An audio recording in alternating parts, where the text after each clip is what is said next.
Claro. Y Líder.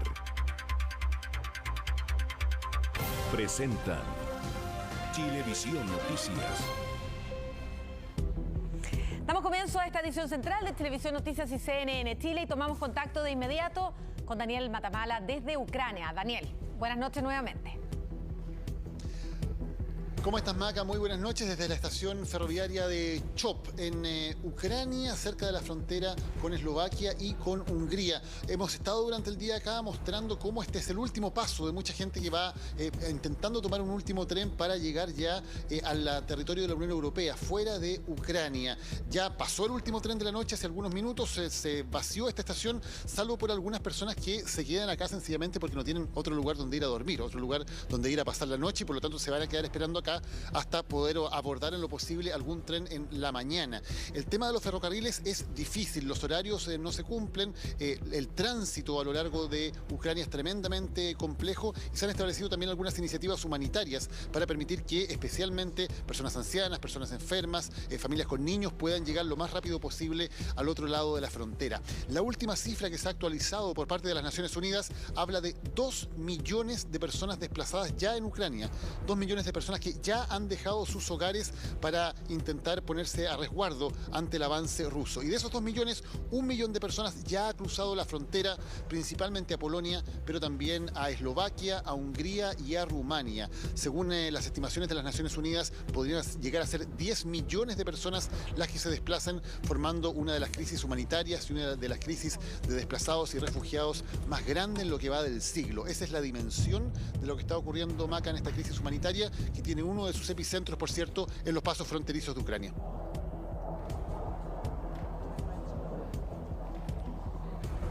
Sí, estamos revisando las imágenes, Daniel, de lo que han sido los bombardeos de los últimos días, de las últimas noches.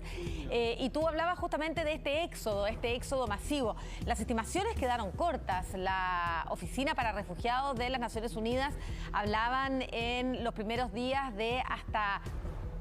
Primero dijeron 2 millones de refugiados, después dijeron que podía llegar a hasta 4 millones de refugiados y hoy día se está hablando de que podrían llegar a ser 10 millones, las personas que abandonaran Ucrania producto de la guerra.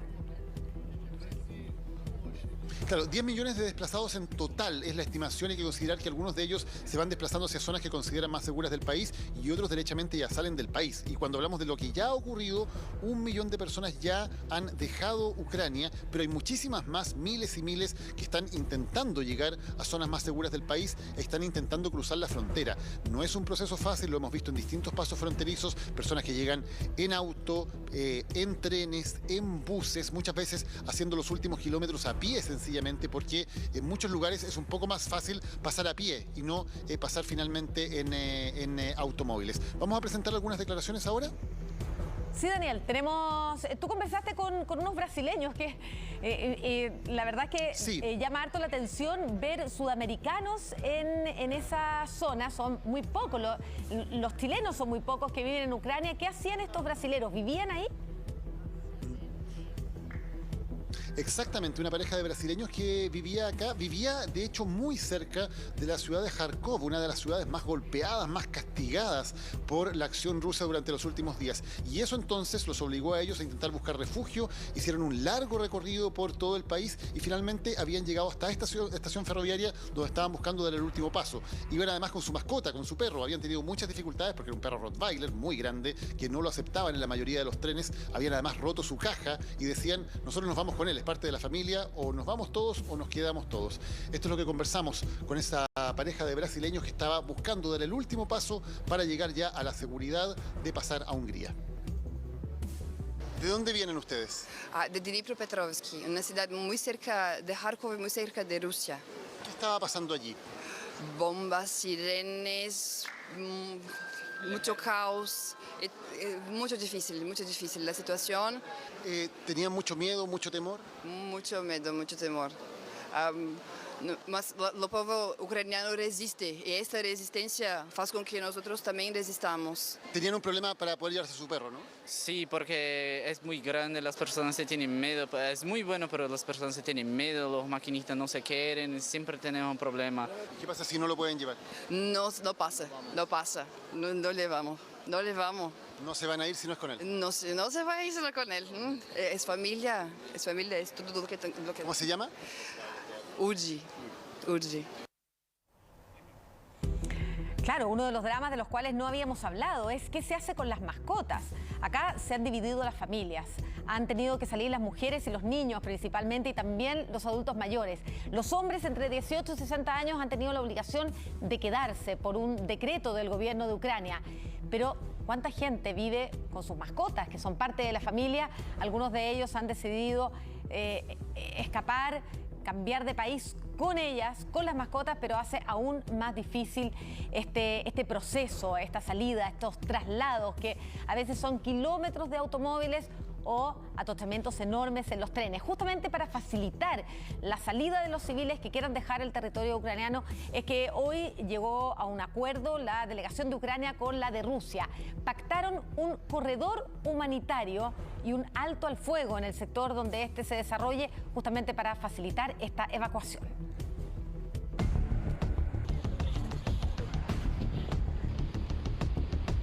Mientras en Kiev, capital de Ucrania, los civiles junto a militares hacen todos sus esfuerzos y construyen a toda velocidad barricadas antitanques para frenar el avance de las tropas rusas. Definitivamente romperemos la columna vertebral del ejército ruso. Ya la hemos roto y la romperemos. El Ministerio de Defensa ruso publicaba hoy imágenes del convoy militar ingresando finalmente a la anhelada región de Kiev. Sin duda una señal desafiante. Paralelamente, el presidente Vladimir Putin realizaba un discurso televisado con una potente advertencia. Quiero decir que la operación militar especial se desarrolla estrictamente de acuerdo con el cronograma, de acuerdo con el plan. Todas las tareas que se han establecido se están resolviendo con éxito. Esto luego de que se desarrollara la segunda y postergada reunión entre los negociadores de ambos países, donde se pactó abrir un corredor humanitario para la salida de civiles con un posible alto al fuego en dicha área durante las evacuaciones. La cuestión principal que se resolvió hoy es salvar a las personas, a los civiles que están en la zona del conflicto militar. El Ministerio de Defensa rusa y el Ministerio de Defensa de Ucrania acordaron el formato de los corredores humanitarios para que los civiles se vayan. De todas formas, la delegación ucraniana afirmó que no obtuvo los resultados que se esperaban, revelando que habría una tercera ronda de negociaciones en los próximos días. Pero no todos los civiles confían en los corredores humanitarios. Ya vimos cómo eso pasa normalmente, lo vimos en Donbass. Primero dicen que van a dejar salir a la gente civil y luego disparan los autobuses.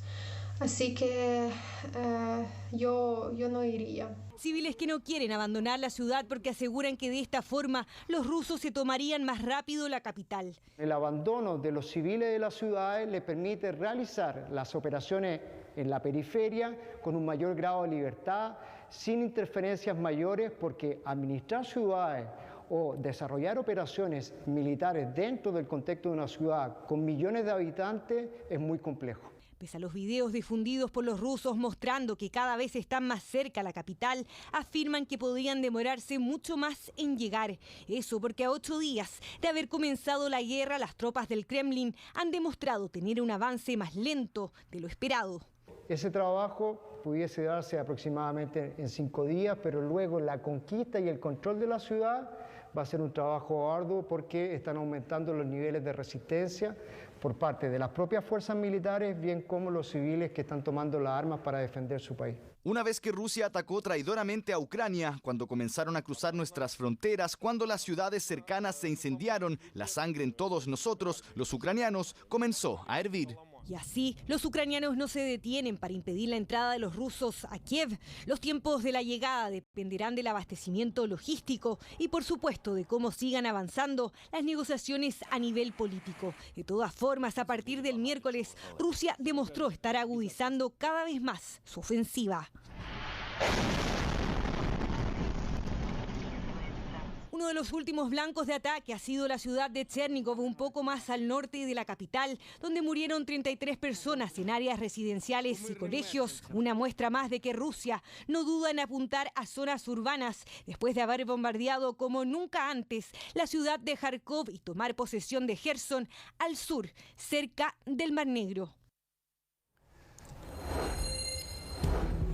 Quedan muchas dudas respecto a por dónde va a ser el corredor humanitario, cómo va a funcionar, cómo va a ser el traslado de los civiles. Tiene que ser por su cuenta, será por cuenta del gobierno. Nuevamente estamos con Carlos Greitz para conocer más detalles de lo que se ha informado respecto a este corredor humanitario. Claro, dudas que no se han resuelto por completo, hay todavía poca información, pero sí de acuerdo a cómo ha ocurrido en otros conflictos bélicos, en otras situaciones también de naturaleza humanitaria, es que podemos revelar aproximadamente cómo es que va a comenzar este corredor humanitario a operar en territorio ucraniano. Y claro, lo primero es que debiese comenzar, de acuerdo a lo informado, por las ciudades más afectadas hasta esta hora, por donde más han caído los bombardeos. Y por eso hablamos de Kiev, por supuesto de la capital, pero también de Kharkov y de Gerson específicamente como las primeras. Mariupol también en el sur debiese ser un lugar con corredor humanitario, porque además, ¿qué es lo que ocurre? Son ciudades relativamente fronterizas, por lo tanto el escape, el corredor no es tan extenso, y eso entonces evita también algunos riesgos para la población que pudiese cruzar por ahí. Pero ¿qué ocurre con este corredor? ¿Qué es lo que implica? Implica lo primero, la llegada desde el exterior, desde otros países, de insumos médicos, de alimentos y también de otros elementos que tengan que ver con la energía, el gas, el petróleo, que pueda estar cortado el suministro eventualmente en estas zonas. Eso ingresa en estas horas por el corredor humanitario.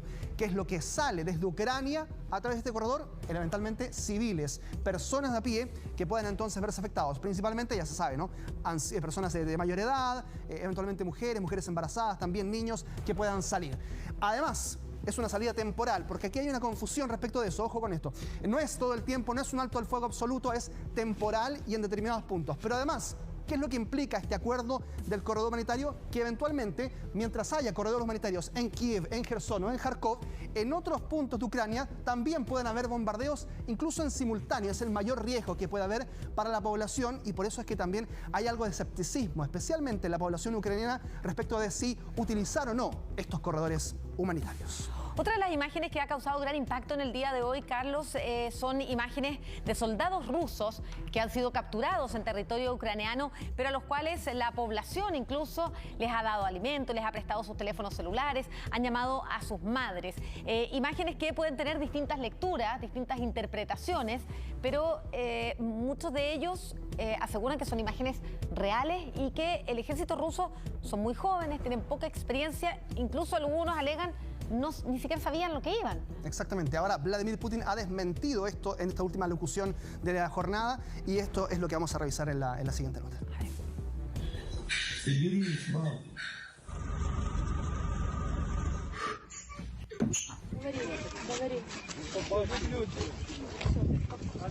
Conmovidos, débiles, de brazos cruzados, aparentemente rendidos y con varias heridas de guerra.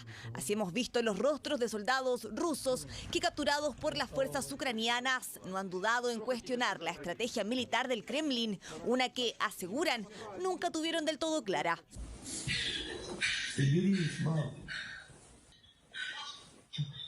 Все хорошо, не переживай.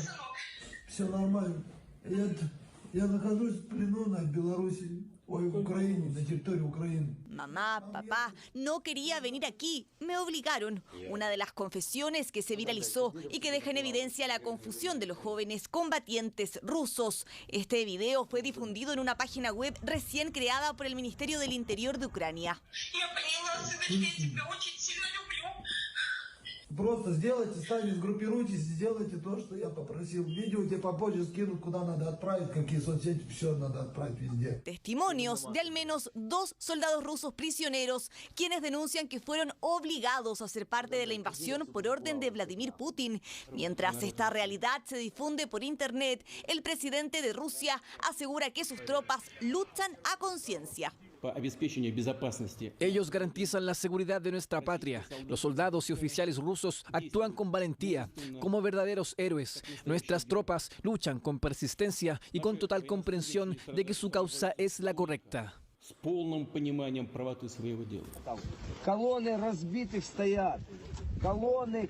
Aquí, otro ejemplo que ha impactado en redes sociales. Забираются, пускай уходят пацаны. Он ни за что попал. Он пришел, он даже не знал, зачем он шел. Un soldado ruso se rindió. Los ucranianos le dieron té, comida y le permitieron llamar a su madre por video. Rusia está enviando a niños de 20 años a morir aquí. Miles de ellos. Gracias a Dios, los ucranianos no han perdido su dignidad y humanidad. Escribió la periodista ucraniana del diario Kyiv Independent, Anastasia Lepatina, en su cuenta Twitter.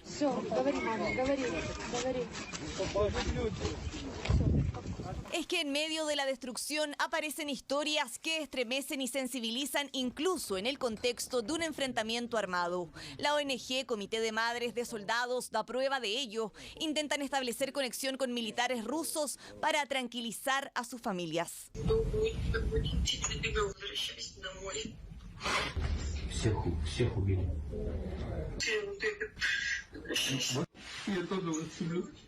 Una nueva arista del drama humano desatado por la guerra. Jóvenes inexpertos en el campo de batalla que se enfrentan a situaciones extremas, bajas temperaturas, falta de provisiones y en casos como estos, traumatizados y desarmados. Алло. Соберись. Una guerra que cada día cobra nuevas víctimas y que está haciendo desaparecer zonas completas. Sin embargo, y aunque cueste creerlo, muchos de ellos no tienen idea de por qué están ahí. Volvemos con Daniel Matamala, quien ha estado durante todo el día en esa estación de trenes que en ciertas horas, te vi en distintos despachos, Daniel, estaba abarrotada de gente, todos tratando de tomar este llamado Tren de la Esperanza. Sí, hay una serie de trenes que salen de acá, una estación muy concurrida, pero uno que nos llamó especialmente la atención era este Tren de la Esperanza, que es una iniciativa de un grupo de voluntarios que desde Praga traen un tren cargado de medicinas, de alimentos, de frazadas, para de alguna manera ayudar a las personas desplazadas, y de vuelta el tren se va a Praga colmado de personas. Cerca de 800 personas se están trasladando todos los días en un tren que es gratuito, donde se privilegia, por cierto, a las familias con niños pequeños, a los adultos mayores, para poder viajar. Y una de las personas que estaba esperando ese tren era un peruano, José, quien venía escapando con su familia ucraniana, su mujer y sus niños, desde Kiev, donde había salido desde un búnker y había logrado tomar un tren, llegar hasta acá y luego esperaba entonces poder llegar a Praga. Y no era el único, estaba acompañado también por su hermano Nibio, que había vivido otra historia. Él vivía en Crimea, en la zona que fue anexada por Rusia el año 2014. Tuvo que escapar de allí. Ahora estaba viviendo en Odessa, en el sur, en el Mar Negro, una zona a la que también se acerca cada vez más el ejército ruso. Escapó de nuevo y ahora está aquí en este sector, no solamente poniendo a resguardo a su familia, sino también ayudando a otras personas que han tenido que desplazarse. Esto es lo que hablamos con estos dos hermanos peruanos.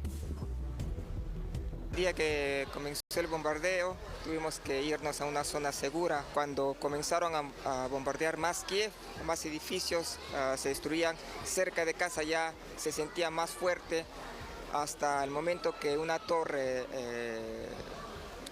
de televisión derrumbaron. Dijimos no, y mejor nos vamos. Es una pesadilla. Nunca nadie hubiese creído, yo nunca hubiese creído de que esto iba a pasar. ¿Por qué? Porque la mitad de los ucranianos tienen familia en Rusia. La mitad de los rusos tienen familia aquí en Ucrania. Yo puedo salir, mi familia puede salir.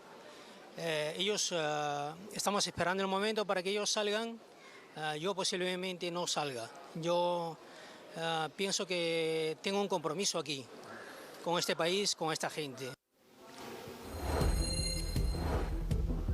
Otra de las historias que encontramos aquí en la estación de Chop es la de Anthony, un joven de 19 años que apenas podía caminar. Nos llamó mucho la atención verlo caminando muy dificultosamente con dos muletas. Nos contaba que tuvo un accidente en bicicleta, tuvo problemas muy graves en la rodilla, tuvo que operarse y mientras estaba en la clínica estalló la guerra. No puede dejar el país, pese a que evidentemente no está en condiciones físicas de realizar ninguna defensa ni de unirse a las tropas. ¿Qué ocurre? Que necesita un certificado médico que el ejército le entregue para poder salir, y eso no lo ha podido conseguir y estaba aquí intentando ver si había alguna forma de poder ponerse a resguardo. Esto conversamos con él.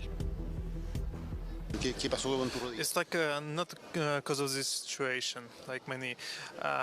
It was like 3 years ago. I was riding my bike, and I fell down. From that, I have some problems with my knee, and now like I want to go for sports. And a few weeks ago, I decided to make the operation on my knee. And like when I just go out from the clinic a few days ago, the war started. Él tuvo un accidente en bicicleta hace 3 años, tenía muchos problemas, decidió operarse y precisamente cuando estaba en la clínica, tras haberse operado de la rodilla, estalló la guerra, así que es una situación bastante difícil, porque no puedes dejar el país y evidentemente no puedes combatir en estas circunstancias. Yeah, so now I can get like documents from the military guys because they don't have even the time like for me to do something. I will try like in a few days when situation will like be, I don't know, more civilian. No puede conseguir los papeles militares que necesita el certificado militar. En este momento está demasiado demorado y piensa que tal vez en algunos días lo pueda lograr. José, el peruano de Kiev con el que hablábamos antes, es solo una de las miles de personas que han buscado refugio en sótanos, en búnkers, en algún lugar que parezca más seguro ante la inminencia de los bombardeos. Y en Kiev esto ha ocurrido especialmente en la línea del metro. Se calcula que hay 15.000 personas que están viviendo actualmente en el metro, que se han trasladado hasta allí con carpas, con frazadas, con algo de alimento, intentando buscar seguridad ante el temor que provocan los bombardeos rusos. Esto es lo que está ocurriendo bajo tierra, en los búnkers, en los subterráneos, en las líneas de metro en Ucrania, mientras las personas buscan defenderse de los ataques.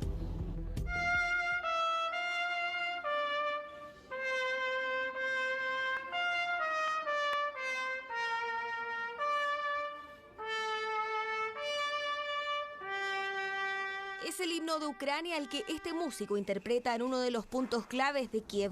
A más de 80 metros bajo tierra, el metro se convirtió en el único lugar seguro para miles de ciudadanos que siguen en la capital.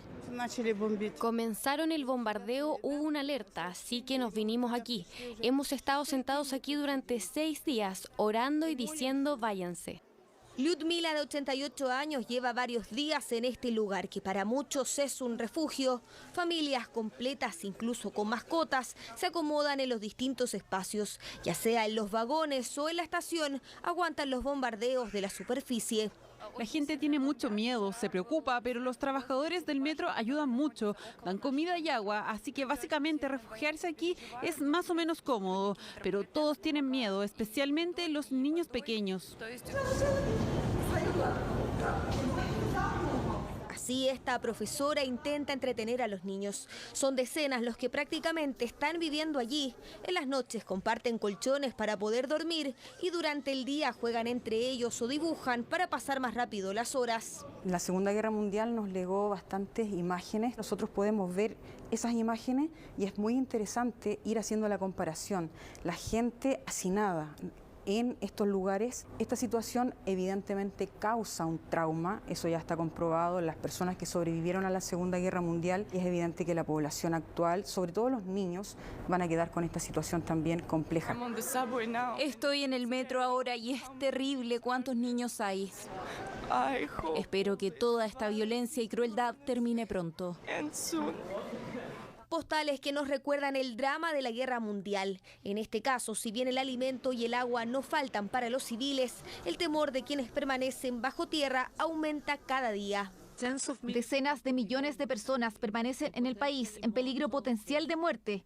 Miles de personas, incluidas personas mayores, embarazadas, así como niños y personas con discapacidades, se ven obligadas a reunirse en refugios subterráneos y estaciones de metro para escapar de las explosiones.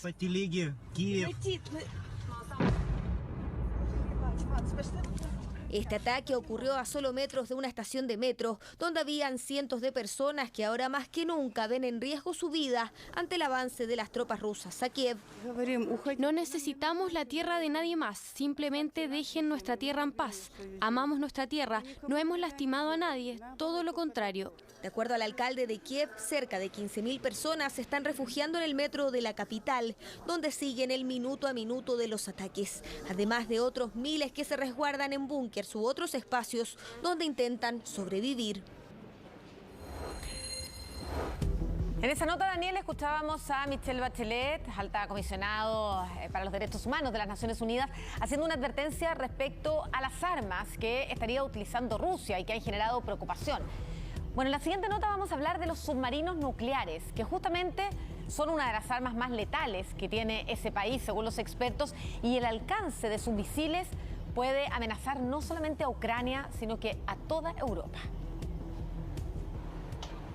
Боевая тревога!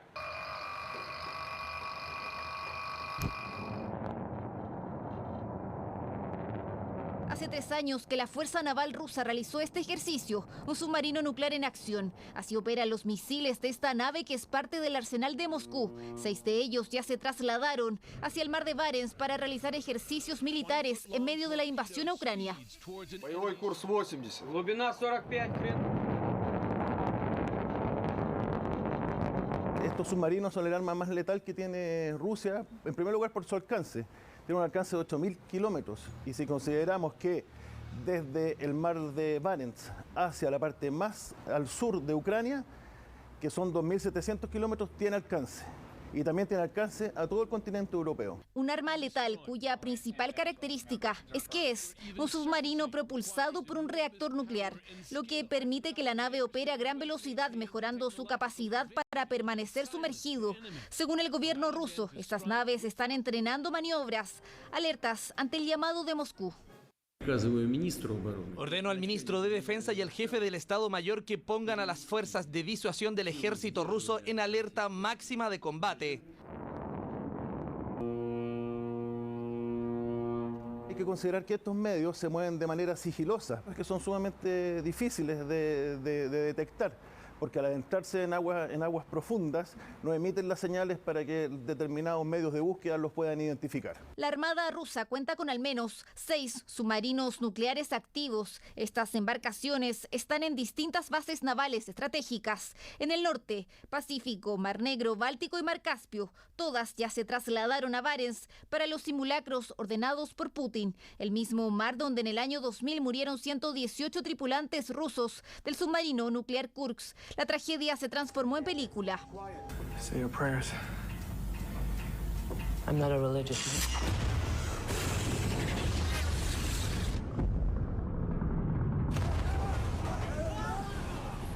La tripulación rusa participaba de un ejercicio naval con 24 misiles cuando un torpedo explotó accidentalmente, provocando el hundimiento de la nave y el deceso de todos los marinos. Una tragedia que evidencia la peligrosidad de estos submarinos nucleares que hoy se encuentran entrenando para posiblemente intervenir en esta guerra.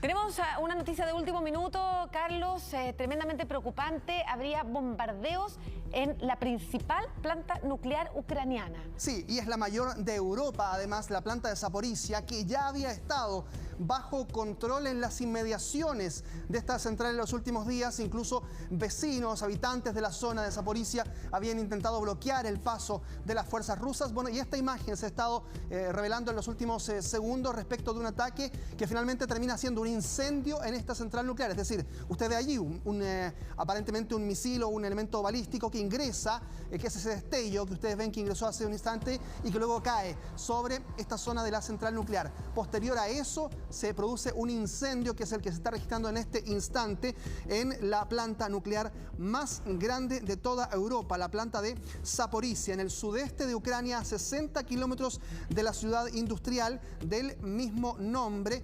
Hasta hace pocas horas nada más, la autoridad ucraniana hablaba de que estaba tratando con el personal de la planta de resguardar el trabajo para proporcionar la seguridad nuclear y monitorear la radiación en el modo normal de operación. Lo dijo incluso la Agencia Nuclear Europea en un comunicado, pero de todas formas hay ahora, quiero decir, preocupación respecto de lo que puede ocurrir de aquí en más con esta central nuclear. Sí, hay información diversa respecto a esta imagen. Sí. Pero habría un portavoz de la propia planta que habría confirmado que esto se trata efectivamente de un ataque.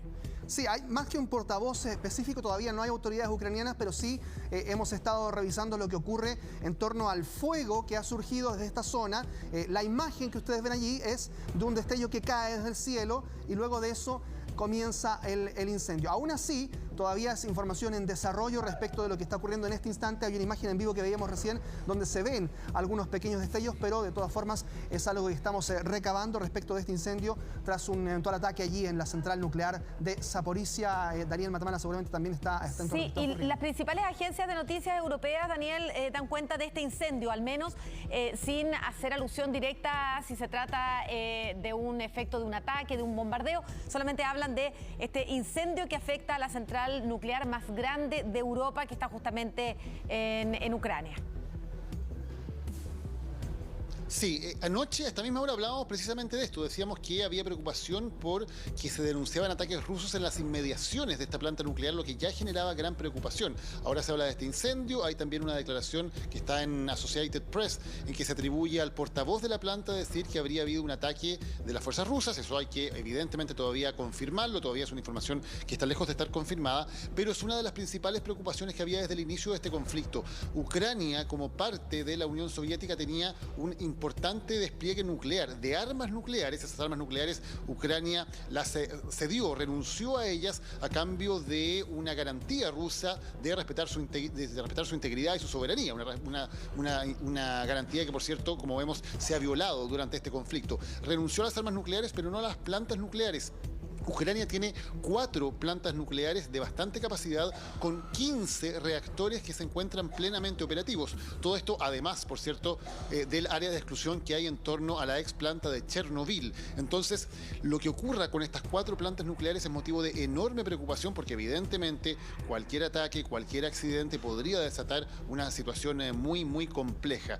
Estamos a la espera de más información. Todavía la información es bastante preliminar y, de hecho, en el día de ayer, Rusia había prometido que no iba a atacar a ninguna planta nuclear. Esto después de que la Organización Internacional de Energía Atómica hiciera un llamamiento a que cesaran las hostilidades cerca de la zona de las plantas nucleares y cerca de esta planta en particular, por considerar que había un peligro inminente. La comisaria europea de Energía había dicho que los reguladores nucleares se estaban preparando para un plan de contingencia si es que el ejército ruso puede acercarse o atacar las centrales nucleares ucranianas, y también había denunciado que estaban utilizando Chernobyl como un refugio para su armamento pesado. Fue algo que ocurrió precisamente en la Comisión Europea durante esta mañana ante la preocupación que ya había sobre la situación que hay en estas 4 plantas nucleares. Claro, por eso estamos con los teléfonos en la mano para tratar de confirmar esta información. Lo que te puedo decir, Daniel, hasta el momento es que al menos todas las agencias de noticias internacionales serias, Reuters, EFE, Bloomberg, France Press también todas han confirmado y lo dan a conocer como bombardeos rusos en la planta nuclear que ha generado este incendio. Y también hay versiones respecto a que el alcalde de la localidad donde se encuentra esta planta también lo habría confirmado ya de manera oficial. Es la información que está llegando de las agencias. Esto acaba de ser hace solo algunos minutos, así que todo es por confirmarse, pero al menos agencias de noticias serias y corresponsales de guerra de esas agencias que están en Ucrania están entregando esa información. Ya, Daniel, volvemos contigo en un ratito más para confirmar y también para poder agregar más noticias respecto a esto. Muchas gracias por tu trabajo y que tengas buenas noches. Muchas gracias, Maca. Buenas noches. Que estén muy bien. Bueno, vamos a hablar ahora de cifras de la Cancillería que hablan de 25 chilenos que ya han salido de Ucrania. Hay otros, sin embargo, que permanecen ahí, algunos de ellos en la zona de peligro. Una de ellas es una joven que conocimos el primer día de la guerra, Fernanda Aedo. Ella ha demostrado que el amor no tiene límites, no quiere dejar Ucrania porque su novio es ucraniano y tiene prohibición de abandonar su país, así es que sin él, ella dice, no se va. Se habló en un principio de que estaban atacando toda la infraestructura, después atacan los edificios, las viviendas donde no hay ninguna infraestructura cerca, ahora le disparan a la gente. O sea, eso es un exterminio. Me llaman todos los días, me dicen, ándate lo antes posible, pero yo no me quiero ir sola. O sea, sé que va a sonar muy irresponsable para todos, pero yo no quiero eso y sería mucho más difícil para mí. Con un relato tan dramático y en un ambiente con este nivel de violencia, cuesta comprender la decisión de quedarse, permanecer en la zona de peligro, seguir en medio de la guerra y arriesgar literalmente tu vida. Todo por amor.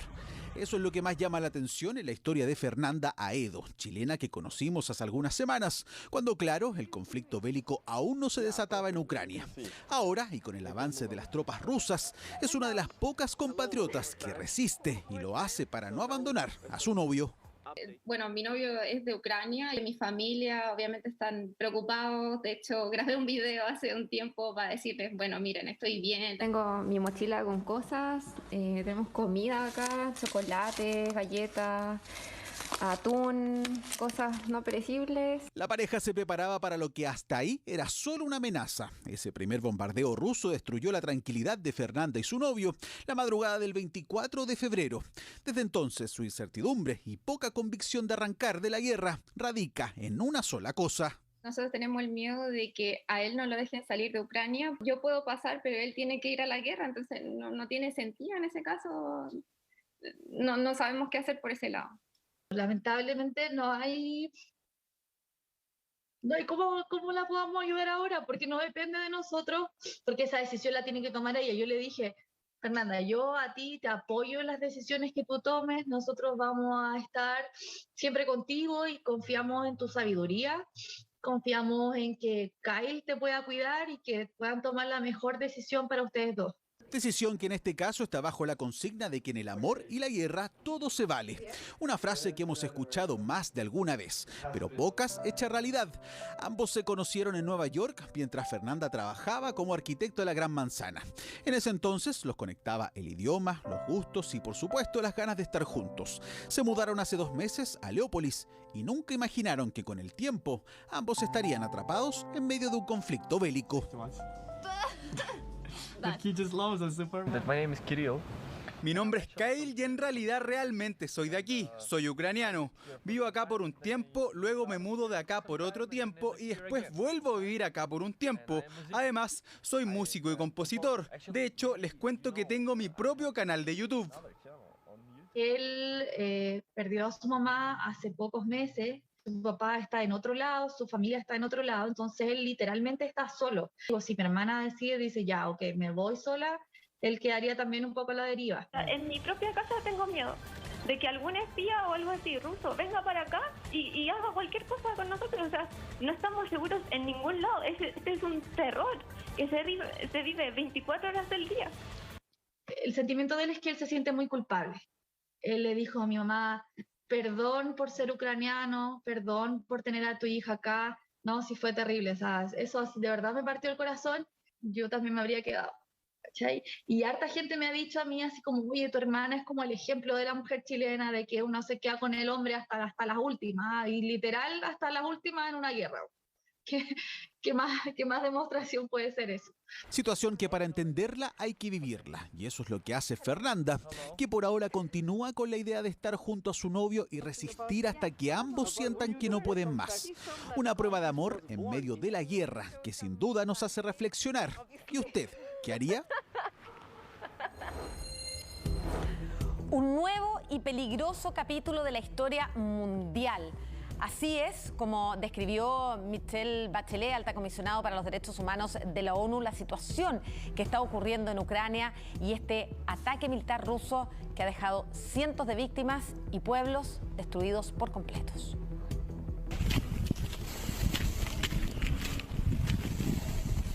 Parece una ciudad fantasma, pero hace pocos días transitaban más de 20.000 habitantes por estas calles. Esta es la entrada de Volnovaya, pueblo en el sureste de Ucrania que quedó prácticamente destruido. La operación militar avanza mientras hablamos. La ciudad de Volnovaya quedó casi completamente destruida por bombardeos y los residentes que quedaron están escondidos en sótanos. Más de 8 minutos usó la alta comisionada en el Consejo de Derechos Humanos de la ONU para dar cuenta de las víctimas. En Volnovaya se lanzaron misiles a 20 minutos de la ciudad y siguen cayendo sobre áreas residenciales en otras ciudades. El ataque militar de la Federación de Rusia contra Ucrania abrió un nuevo y peligroso capítulo de la historia mundial. Más de 2 millones de personas se han visto obligadas a abandonar su hogar, a menudo después de viajar durante días en bicicleta o a pie, durante fríos extremos. Se habla del éxodo más grande dentro de Europa desde la Guerra de los Balcanes. Cientos de miles han escapado a Polonia y otros tantos a Hungría, Moldavia y Eslovaquia. Una cifra que aumenta cada hora. Hemos estado caminando, nos llevaron a la frontera, cargamos todas estas bolsas y con los niños hemos estado caminando así. Es miedo, horror, porque un idiota de 1,5 metros asusta al mundo entero. Da mucho miedo despertarse escuchando explosiones. Cuando un agresor ataca a tu país y te dice, venimos a liberarte, no se lo pedimos, no necesitamos que nos liberen. El centro de la segunda ciudad más poblada de Ucrania y cercana a la frontera con Rusia ha sido reducido a escombros. Y tan solo a metros de distancia, los combates cruzados terminaron por destruir esta escuela, mientras que los ataques aéreos golpearon los suburbios de Kiev. Hubo víctimas. Pasaron unos tipos después de haber estado en la tienda comprando comestibles y justo enfrente de ellos explotó. En los últimos días, la ONU ha registrado 227 muertos y 525 heridos, cifras que advierten pueden ser mucho más altas en el campo de guerra. La mayoría de las víctimas han sido causadas por artillería pesada, sistemas de lanzamiento múltiple de cohetes y bombardeos aéreos en áreas habilitadas. Y tenemos informaciones inquietantes sobre el uso de municiones de racimo. Muchos han sido desplazados dentro del país y a menos que haya un final inmediato del conflicto, es probable que millones más se vean obligados a huir de Ucrania. La Agencia de Naciones Unidas estima que hasta 4 millones de personas podrían abandonar Ucrania si el conflicto continúa. Mientras tanto, el alza que ha tenido el precio del petróleo a nivel internacional podría provocar un incremento en todos sus derivados, entre ellos el gas licuado, las bencinas, además, que hoy volvieron a registrar un alza en nuestro país. Los expertos anticipan que se viene un invierno bien complejo para el bolsillo de los chilenos. El costo operativo, el petróleo, todo va a subir y como consecuencia el valor del gas también va a subir. A Ross no le gustaría estar entregando esta mala noticia a sus clientes, sobre todo porque la venta de gas licuado no ha andado bien los últimos meses. Está costando demasiado al consumidor adquirir el gas, por lo tanto tienen mucho cuidado con el uso, se preocupan por ahorrarlo y eso nos ha afectado a nosotros también como distribuidores.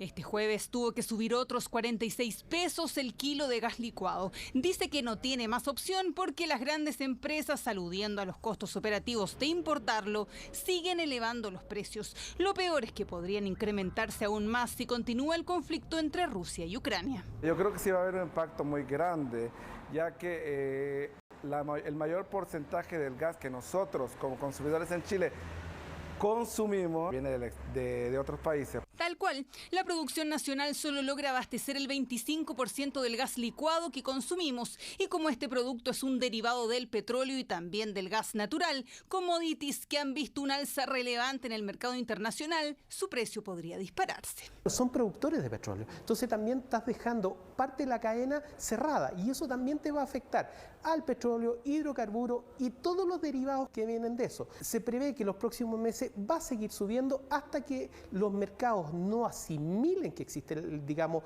los efectos de Ucrania o que se termine efectivamente. Y este jueves nuevamente las bencinas registraron un alza de 6,7 pesos. ¿Lo notó?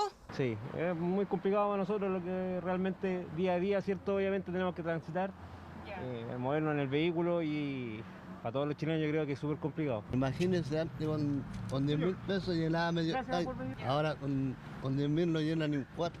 La verdad que hace un año que usamos poco el auto por el efecto pandemia y también por el tema de ahorro.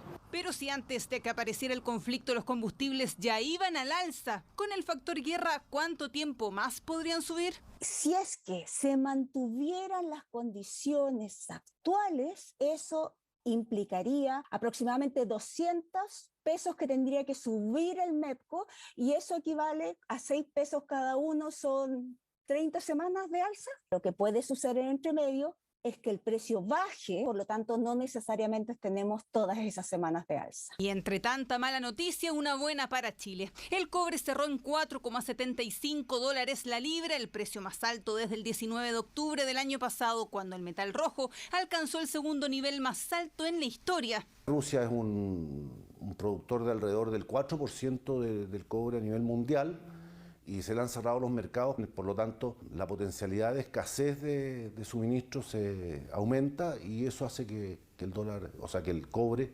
suba en este caso. Son parte de los efectos económicos que está teniendo la guerra en las arcas fiscales y en el presupuesto de los hogares chilenos. Algunos ya anticipan que podría ser uno de los inviernos más duros para el bolsillo.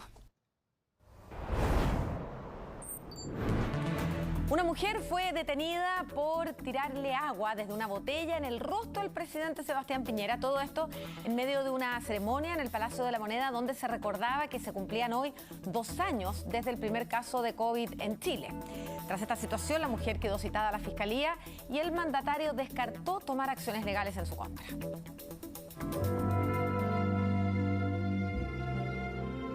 La música de ambiente al interior del Palacio de la Moneda poco acompañó. Imagen que se viralizó. Esta mujer, en medio de un acto conmemorativo a 2 años del primer caso de COVID en nuestro país, lanzó agua en la cabeza del presidente Sebastián Piñera cuando se tomaba fotos con los visitantes. El hecho terminó con la detención de la mujer y el rechazo de la Casa de Gobierno. Nos parece que este acto de violencia política es inaceptable. Y es inaceptable por la institución de la presidencia. En ese momento, la mujer, identificada como Audrey Astrid Burgos, estudiante de periodismo de 22 años, fue conducida hasta la primera comisaría a la espera de la instrucción de la Fiscalía Centro Norte. Y el presidente ha tomado la decisión de no presentar ningún tipo de acción judicial al respecto. Y don David, su abuelo, que era quien estaba invitado, subió al despacho del presidente a pedirle disculpas. Escena que más tarde el propio presidente compartió en sus redes sociales. No me salen palabras. Oiga, pero mire, lamentable, acepto sus disculpas, no sé, usted no tiene ninguna responsabilidad, espéreme. Disculpas que fueron aceptadas. Sin embargo, lo que quedó en entredicho fueron los protocolos de seguridad. ¿Sabes lo que pasa? Que el problema no es el protocolo. Porque no es que hayan 200 personas invitadas, el problema es quién ocupa la violencia contra el presidente de la República dentro de la Casa de Gobierno. Ese es el problema no es el protocolo. Porque lo que pasa es que aquí creen que solamente por personas que fueron invitadas por ellos, pero claramente no es un chequeo muy correcto previo, y porque están en la moneda no va a ocurrir algo y vemos que siempre es probable que alguna situación de esta pueda ocurrir. Por eso las personas tienen que tener cierta distancia con respecto al presidente y el presidente no pasar tan pegado a todo el público. Adri, conversemos un segundito. Solo queremos entender en qué contexto, por qué se originó esto. Una mujer adulta fue detenida por atentado en contra de la autoridad, motivo por el cual fue trasladada a la primera comisaría Santiago Central, lugar donde se tomó contacto con la Fiscalía Local Centro Norte, quien dispuso que esta persona quedara en libertad a perseguir el artículo 26 conforme al Código Procesal Penal. Así, en el Ministerio Público se abrió una investigación por presunto atentado contra la autoridad, penas que podrían llegar hasta los 3 años de cárcel. Sin embargo, el escenario cambió ante la determinación del mandatario de no querellarse y también por la irreprochable conducta de la joven. Ya hemos sido testigos de otros momentos incómodos que han sufrido políticos. Ahora fue el turno del presidente de la República. Que se establezca un sueldo mínimo de 500.000 pesos es una de las medidas que la ciudadanía tiene como prioritarias para el futuro gobierno, que ya está pronto a asumir. Todo esto según la última encuesta Criteria.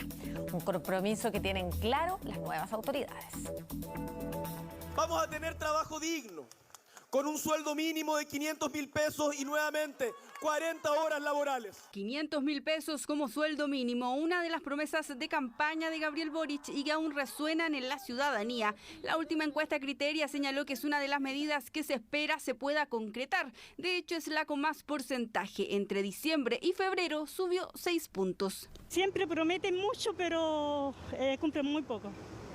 Creo que en todos los gobiernos ha pasado lo mismo, pero sí, por ser un gobierno joven podríamos tener más opción. Sería muy bueno porque de verdad que todas las cosas han aumentado y no está alcanzando. Yo primero pondría educación y después veríamos los de plata. Compromiso de campaña que tienen claro en el futuro gobierno desde la Secretaría General de la Presidencia, que asumirá en los próximos días. Aseguran que es un tema que ha estado sobre la mesa en conversaciones con el Ministerio del Trabajo. Tenemos un plazo de 4 años en el que sí nos hemos propuesto como algo importante cumplir con ese anhelo ciudadano, que es que el valor del trabajo vuelva a tener la preponderancia básicamente para que te alcance para vivir, ¿no? Y eso es algo que nosotros hemos venido planteando desde que somos parlamentarios hace 8 años.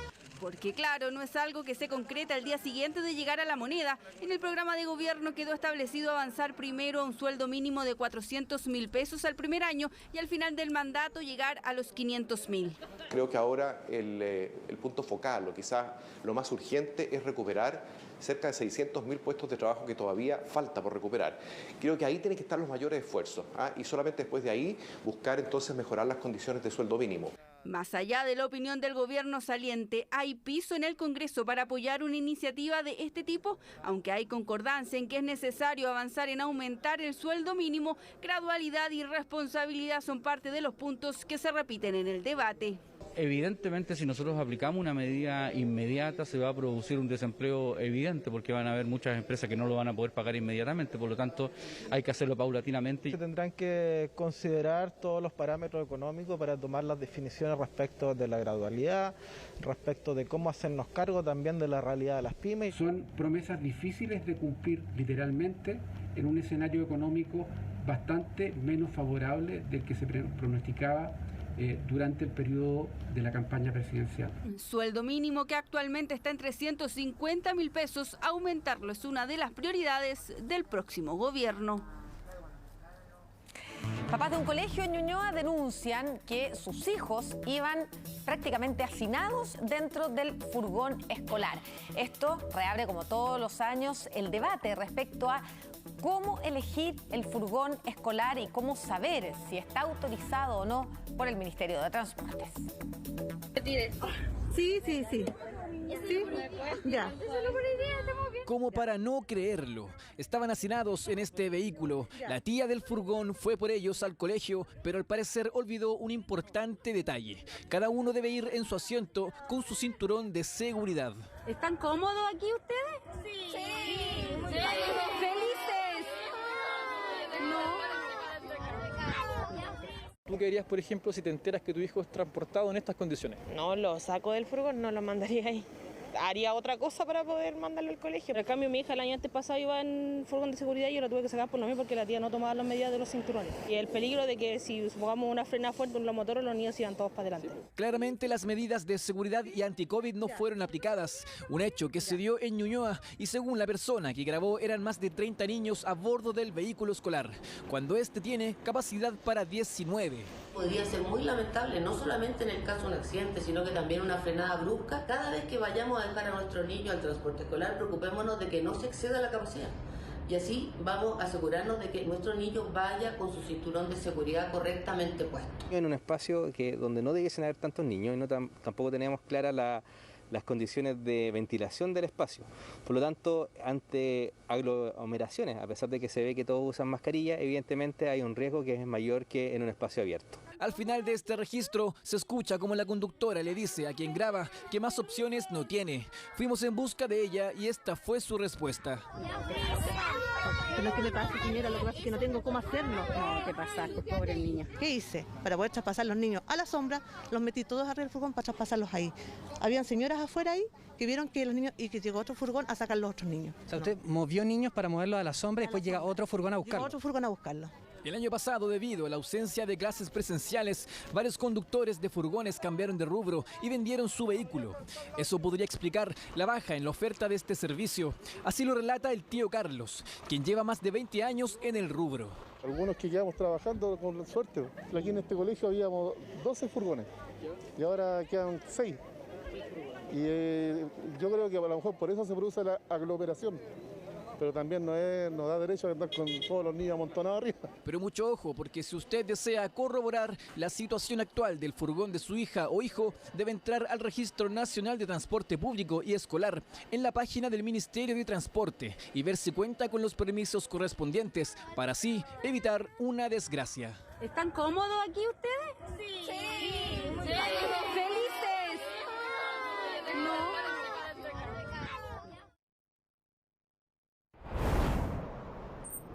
Un nuevo presidente llega a La Moneda. El fin de un camino en que te acompañamos paso a paso. Con información oportuna. Tuvimos una participación histórica. Independiente. No está fácil entrar al local de votación. Imparcial. Mientras sigue aumentando la cantidad de gente que llega. Cambio de mando. El reencuentro de Chile con una tradición de la democracia. Vívelo, minuto a minuto. Este 11 de marzo en una transmisión conjunta de CNN Chile y Chilevisión. Chilevisión Noticias. Estamos de regreso cuando faltan minutos para las 10 de la noche y queremos recordarles que a partir de las 22 horas estamos autorizados para transmitir programas para mayores de 18 años. Información tremendamente preocupante de último minuto. Ya dábamos cuenta hace algunos instantes, Carlos, de un incendio en la mayor planta nuclear activa de Europa que se encuentra en territorio ucraniano. ¿Hay más antecedentes? Hay algunos antecedentes por parte del propio gobierno de Ucrania. El ministro de Defensa, Dmytro Kuleba, ha informado hace instantes. Dice, el ejército ruso está disparando desde todos los lados contra la central nuclear de Zaporizhia, que ya sabemos es la planta de energía nuclear más grande de toda Europa. Y claro, escribe también en sus redes sociales el ministro de Defensa que el fuego ya se ha desatado. Los rusos deben cesar inmediatamente el fuego, dice, permitir a los bomberos establecer una zona de seguridad. La imagen que ustedes ven es un destello que desde el cielo cae sobre las inmediaciones de esta central nuclear. Es un lugar que está allí mismo, donde están 6 de los 15 reactores nucleares presentes en territorio ucraniano y por lo tanto la importancia es vital para la energía de este tipo en territorio ucraniano. Y el fuego hace también bastante riesgoso lo que está ocurriendo en este instante. Dice la Guardia Nacional que custodia la planta se está quedando para defenderla y representantes de la planta afirman que actualmente, dicen, existe una amenaza real de peligro nuclear. Ay, es tremendamente preocupante esta información. Carlos, sabíamos ya en los últimos días y en las últimas horas se había advertido de las cercanías de tropas rusas a esta planta de energía nuclear. Decíamos, es la planta más grande de Europa y es claramente un punto estratégico para Ucrania. Por lo tanto, es un objetivo militar muy apetecido y era de esperar que Rusia intentara tomarlo. Lo que no era esperable era que hubiera fuego alrededor, que hubiera algún tipo de utilización tanto de disparos, de bombardeos. No sabemos exactamente cuál es el tipo de ataque que está sufriendo esta planta nuclear, pero sí hay muchísimas versiones, tanto del gobierno ucraniano como de corresponsales de agencias internacionales de noticias que confirman que esta situación es real. Claro, es que de acuerdo, si vamos ordenando las versiones que se van suscitando de distintas agencias, el consenso está en que alrededor de esta planta desde hace ya varias horas había un combate cruzado, incluso entre trabajadores de la misma empresa, de la Guardia Nacional también ucraniana, y las fuerzas rusas que intentaban tomarse por asalto esta central. Esa es una intención de hace ya varios días también. En medio de esos enfrentamientos y de ese fuego cruzado es que ocurre esta imagen que ustedes ven ahí y cae este destello. Aparentemente es un misil, un disparo balístico que finalmente impacta a la central nuclear y comienza allí a surgir el fuego. Todo esto cuando en los últimos días numerosas autoridades de distintas ONG, de distintas agrupaciones de países han advertido del peligro real de que esto se convierta en una guerra nuclear. Claro. Esto porque justamente son potencias que cuentan con armas nucleares. Y bueno, estamos viendo ahora que esta, que es una planta de energía nuclear, también podría, es distinto, no es un arma, pero genera radioactividad. Igualmente puede ser peligroso si es que llega a sufrir algún ataque y esto pudiera contaminar los alrededores. Y ya vimos lo que ocurrió con Chernobyl, sí. También que está en territorio ucraniano. Los ucranianos conocen muy bien cuáles son las fatales consecuencias que puede tener una explosión en una planta de energía nuclear. Sí, dice también a la autoridad del alcalde de Zaporizhia que se han producido feroces combates de más de una hora en los accesos a la central, es lo que estábamos comentando recién, y que también habla de víctimas. El alcalde de Zaporizhia ha hablado de víctimas que aún no se pueden cuantificar dadas las circunstancias. Además, hay algunas versiones de prensa que indican que bomberos se trasladó a ese lugar para combatir el fuego de ese incendio que ustedes ven en pantalla, pero que no ha podido entrar dado que hay enfrentamientos alrededor y por lo tanto es muy riesgoso para los propios voluntarios de bomberos ingresar a la zona que en este instante está bajo fuego. Hay una imagen que ustedes también están viendo justo abajo de donde estoy yo ahí en la pantalla y que es una imagen en vivo, en blanco y negro, donde se ven también algunos destellos de manera intermitente y algo de humo en algún momento, que es parte también de este propio incendio. Ahí está la imagen en directo, al costado inferior derecho de su pantalla aparece, al menos lo que uno ve es algo de humo, ¿no? En las claro, hay humo, pareciera que hay fuego activo. A ver, es importante en este tipo de información, que es información muy sensible y muy preocupante, decir solamente lo que tenemos comprobado. Lo que tenemos son versiones por parte del gobierno de Ucrania y de agencias de prensa internacional que hablan de... muchos hablaban de bombardeo, dicen shelling, es bombardeo en esta zona. Lo que no significa que esté siendo bombardeado el reactor y tampoco que haya un ataque sobre la planta y liberación de radioactividad. A ver, hemos visto accidentes, explosiones y no se parece en nada a lo que estamos viendo ahora. Pero de todas maneras, de todas formas, es tremendamente preocupante porque habla de poco resguardo, poco cuidado con un material tan sensible como es la energía nuclear. Y nos hace temer aún más cuánto están tanto los líderes de estos países como el ejército de estos países conscientes de el poder destructor de las armas que tienen en sus manos. Qué tan conscientes están como para llevar adelante un combate en las cercanías de una planta nuclear. Claro, es que la naturaleza del combate obedece a la intención de las fuerzas rusas de tomar puntos estratégicos para la seguridad de las ciudades y también para la energía eventualmente de todas estas ciudades, y por eso no solo se habla de tomar centrales nucleares, también hemos visto la toma y el asalto a las inmediaciones de centrales de comunicaciones. La torre, por ejemplo, que ustedes veían de telecomunicaciones, también forma parte de esa intención. Las centrales también termoeléctricas formaron parte de ese mismo motivo para poder llegar finalmente a estas centrales nucleares como la de Zaporizhia. Lo preocupante también aquí, dentro de otras informaciones que se van suscitando en este instante, es una información que data del 1 de marzo y que indica que la Agencia Internacional de Energía había perdido el contacto con las estaciones de monitoreo radiológico ubicadas en la ciudad, el mayor de los emplazamientos nucleares de Ucrania, y por lo tanto hay pocas posibilidades de saber específicamente cuánto está afectando a las operaciones y eventualmente a la situación de radiación en la zona en este instante, dado que las estaciones de monitoreo no tienen contacto con la central que está a cargo de esa función en este lugar. Sí, y ya los principales diarios europeos están titulando su edición de mañana. Claro. Ellos están en plena madrugada, pero Der Spiegel, por ejemplo, diario alemán, ya está titulando que tropas rusas atacan la mayor planta nuclear europea. Esto ya es parte de las portadas de los diarios de mañana en Europa. Sí, las Fuerzas Armadas ucranianas afirmaron que están los esfuerzos continuando por parte de Rusia desde toda esta jornada por llegar no solo a Zaporizhia, también a Mariupol, porque allá hay otro enclave estratégico nuclear, y por lo tanto hay preocupación respecto de lo que pasa en las próximas horas con otras plantas nucleares, no necesariamente con un ataque directo, como tú decías, Macarena, específicamente, claro, sino que con lo que ocurre en los alrededores por los eventuales combates, por la intención del ejército ruso de tomar el control de estos puntos estratégicos para el desarrollo energético de todo el territorio ucraniano. Por ahora, entonces, la información más acotada que tenemos es respecto de este incendio. Ahí usted ve algo de humo en directo en la imagen desde Zaporizhia, pero también hubo un destello que habla de eventuales disparos en los alrededores de la que es la central nuclear más grande de toda Europa. Claro, mientras tanto, desde el gobierno de Ucrania dicen que si esto llegara a ser explosión, podría ser 10 veces más grande que Chernobyl, y es por eso que están llamando urgente a un alto al fuego para permitir a los bomberos apagar este incendio. Con estas imágenes hacemos una pausa, regresamos.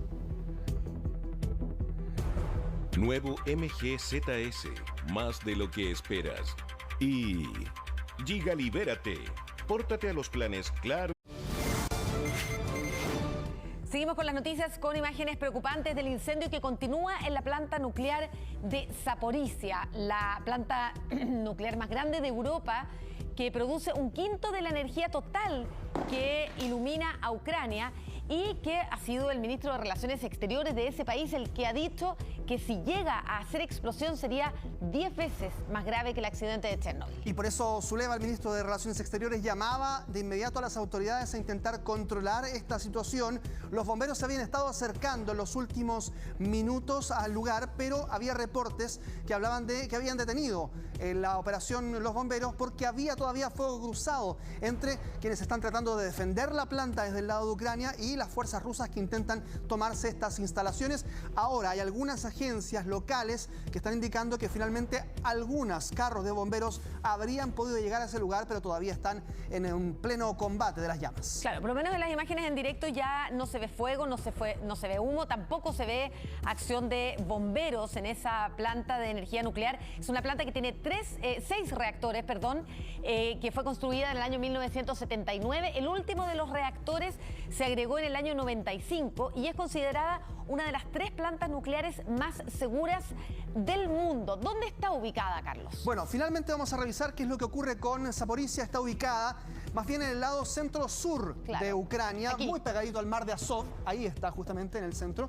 Y hemos hablado de Mariupol en los últimos días. Está un poquito más al norte de Mariupol. Exactamente, y en el delta del río Dnipro, que es el principal río que cruza prácticamente toda Ucrania, desde Kiev y llega hasta el sur. Bueno, allí también está Zaporizhia ubicado. Por lo tanto, es una zona que está en este instante con peligro de combates porque todas las fuerzas rusas han ingresado con mucha fuerza, ya lo decíamos al principio de este noticiario, desde el sur, desde la península de Crimea, también desde Gerson, hacia la zona donde está la planta nuclear de Zaporizhia. Está bien cerca del Donbass, porque también aquí está toda la zona del Donbass, que es justamente la zona en conflicto. Exactamente, por lo tanto es una zona de influencia en este instante de los combates entre las fuerzas rusas y la defensa ucraniana. Por lo tanto, la preocupación sigue latente en torno a esta que es la central, ya lo hemos dicho, más grande de Europa y por supuesto de Ucrania. Ya quedamos muy atentos, cualquier novedad, Carlos, nos avisa. Ok, nos vemos.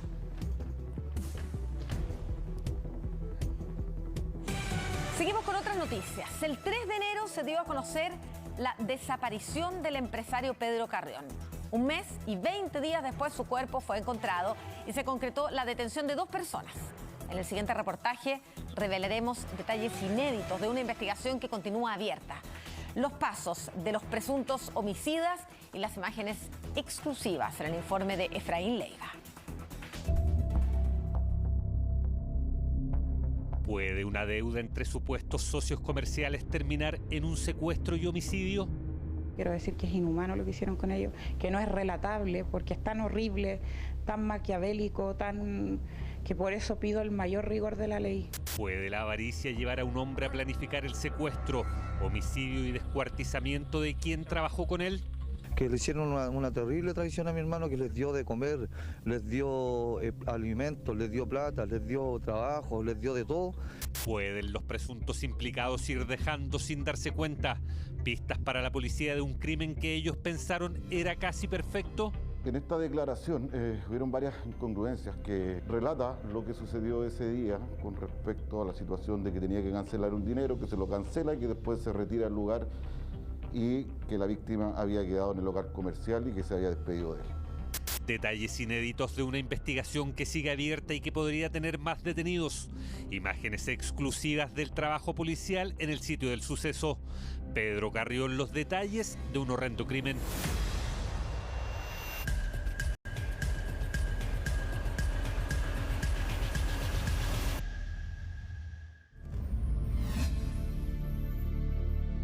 ...3 de enero de 2022 y el empresario Pedro Carrión llegaba a un centro médico a realizarse un test PCR. Era una obligación. Pocos días después iba a someterse a una intervención quirúrgica. Las cámaras del lugar lo captaron, imágenes que después serán claves. Luego de eso debía ir a una de sus empresas ubicada en Recoleta. Una asfixia con golpes y un posterior desmembramiento de su parte. Según la investigación, a las 10:20 de la mañana de ese lunes 3 de enero, José Luis Yáñez Soria llegó al lugar. En una camioneta grafito con los vidrios abajo, las cámaras lo captaron ingresando solo. No era así. Escondido en el vehículo estaba Pablo Antonio Solís Castro. Iba supuestamente a pagarle una deuda a Pedro Carrión, quien llegó 20 minutos después. Solís Castro, en compañía de Yáñez Soria, llegan a la empresa de Pedro Carrión, comuna de Recoleta, y a través de diferentes artimañas proceden a cortarle la luz y, como dice el fiscal, a golpearlo para finalmente privarlo de libertad. Ahí lo habrían asfixiado con una bolsa. Solo 10 minutos después de la llegada de Carrión, la camioneta de José Luis Yáñez salió del lugar. Esta vez los vidrios iban arriba, podría parecer un detalle, pero... Nosotros le preguntamos al Servicio de Meteorología de Chile la temperatura que había en ese momento y estimamos la temperatura que podría haber en el interior del vehículo. ¿Qué fue coincidente con esta información? Que cuando nosotros detenemos a la primera persona, ¿no es cierto?, el vehículo no tenía aire acondicionado. Más de 30 grados al interior de la camioneta, algo andaba mal. El trabajo que realizó la Brigada de Investigaciones Policiales Especiales de la PDI comenzaba a entregar las primeras pistas. Esto porque el mismo 3 de enero el teléfono de la víctima dio señal en las inmediaciones del Cerro Chena, en San Bernardo. Según la georreferenciación, al lado estaba el celular de Yáñez Soria. Toman a Independencia, autopista central, y llegan hasta la carnicería de José Luis Yáñez, ubicada en la comuna del Bosque. Y luego estos mismos teléfonos se trasladan hasta el sector de La Vara. Por ello la búsqueda se concentró en ese lugar. Buzos tácticos de la PDI, apoyo de la Brigada Canina y hasta familiares de Pedro Carrión intentaron hallarlo sin resultados positivos. Nosotros estamos dirigiéndolo en la calle que mandó la última ubicación de mi papá, el radio completo. Quiero llegar al punto donde se pierde el celular, la georreferencia del celular, y luego me voy a ir a los cerros. Pero la investigación determinaría más detalles de ese 3 de enero. Días después se estableció que a la misma hora que los celulares de Carrión y Yáñez estaban en San Bernardo, la familia recibió supuestos mensajes del empresario diciendo que estaba bien. Esto entre las 12:28 y las 12:58 del mediodía. Para la PDI los mensajes fueron enviados por el mismo Yáñez. Él envía mensajes desde el teléfono a la víctima como una especie de coartada, ¿no es cierto?, a distintas personas con el fin después de justificar alguna situación.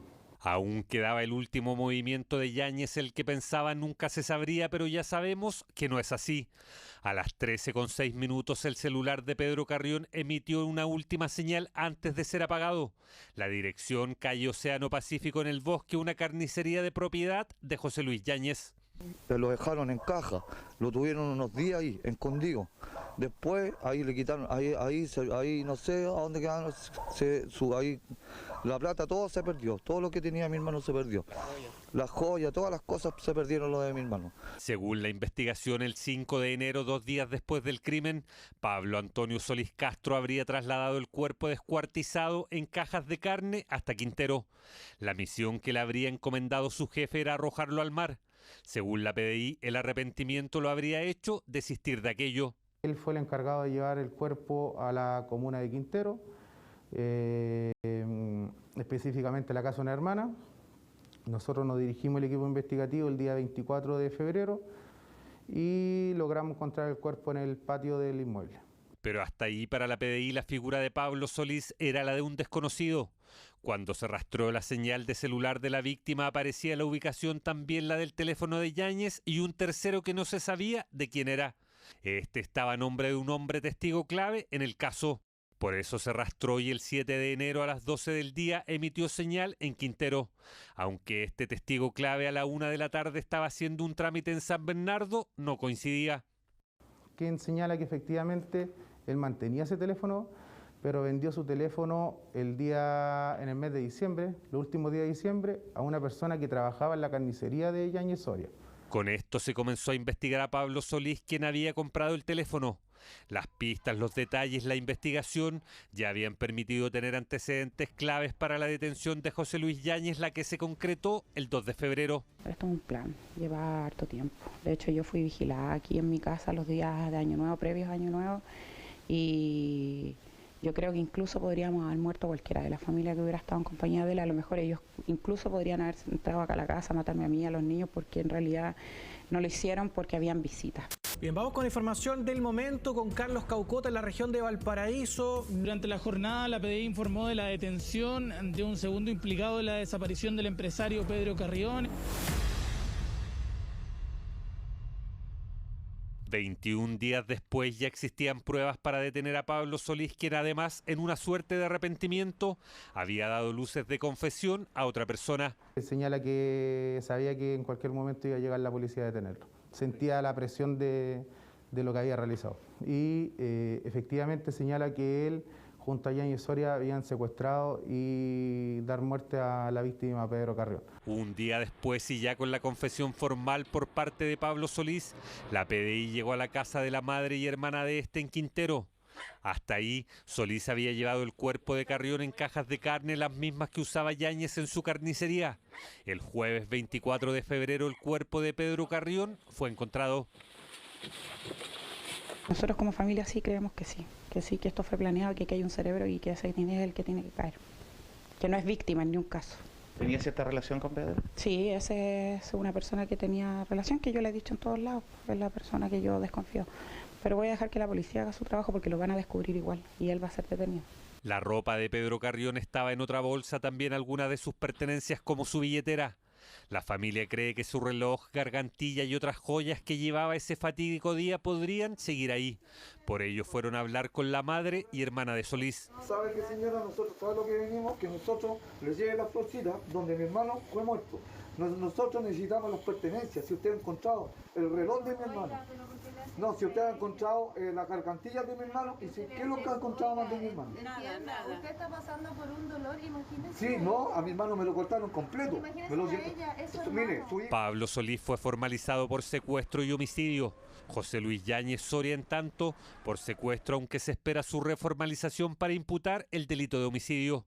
Una investigación que dejó a 2 detenidos, pero que para la familia aún no está cerrada del todo. Como policía investigativa seguimos con distintas aristas, podría haber participación de otras personas en distintas calidades, ¿no es cierto? Y eso vamos a seguir un trabajo coordinado con la Fiscalía y también con la familia.